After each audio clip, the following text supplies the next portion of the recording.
My favourite car has got to be the Golf convertible. Just as a kid, when I remember seeing one when I was about 8 or 9 or maybe 10 or something, and seeing one and just going, oh my God, I got to have that car. Just loved it. By the late 1960s, the search was on for a more modern replacement for Volkswagen's astonishing Beetle. A couple of water-cooled K concepts didn't really set the world alight, and nor did the Passat in 1973. It wasn't a bad car, but the global fuel crisis demanded a small car, not a new family one. Volkswagen got the Golf right from the offset, really, because at the time, people were driving around in Vauxhall Vivas and Ford Cortinas, Escorts, that type of thing. And all of a sudden, we had this little hot hatch that was lively, it was quick, had lots of glass all the way around it. It had a hatchback, you could get the shopping in and out the boot quite easily. It was nippy, it was easy to park. They just hit the button. It was exactly what Europe wanted, and they got it dead right.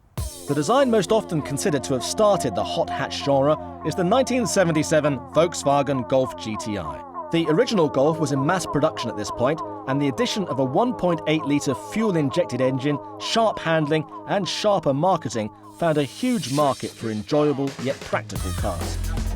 Once Volkswagen had a very successful car with a little Golf, it was only a matter of time before somebody was going to drop a bigger engine in it. And I do believe it was a couple of guys that were actually working overtime at Volkswagen at the time that had said to themselves, just for a bit of fun, you know, let's plop a bigger engine into this little chassis because we think it can take a bit more power.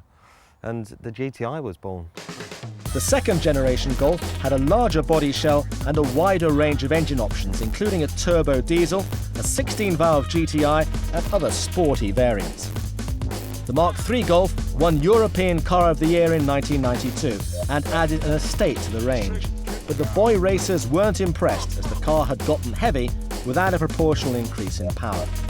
And unfortunately, with the Volkswagen, the Mark II was still a great little car. Mark III, not a bad car. And then we started to get the big bumpers on the Mark III.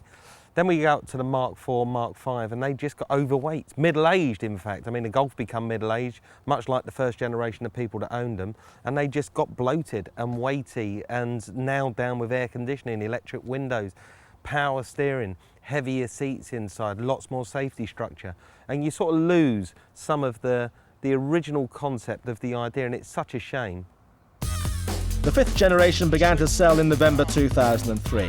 For the presentation of the new Golf, the city where it's made, Wolfsburg, was officially renamed Golfsburg for a week. And we thought only the Americans did things like that.